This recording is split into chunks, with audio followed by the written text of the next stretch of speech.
How you doing? How you doing? Nice to meet you. Good. What's your name? Randy? Randy? And Teresa. I'm Anthony. Anthony. I go by, will you be my friend? Yeah. How long have you two been married?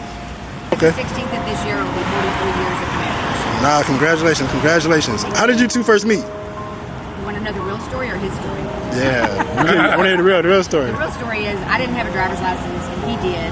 And I would be walking to my friend's house all the time during the summer, and he would stop and ask me if I wanted a ride. Well, my parents always told me that I couldn't take a ride or anything from strangers. Then we just kind of met one night at my sister's high school graduation party. That was And- mid-70s. Yeah, July the 9th, 1979 was our first date. Congratulations. I mean, what's your story? Well, I knew when I first met her that I was going to marry her. It took me a while to get her in that pocket, you know. But That's just men, you know? I know, man. It's We just were like, young, so. it's really weird. But it really was, for me, it was like she hooked me.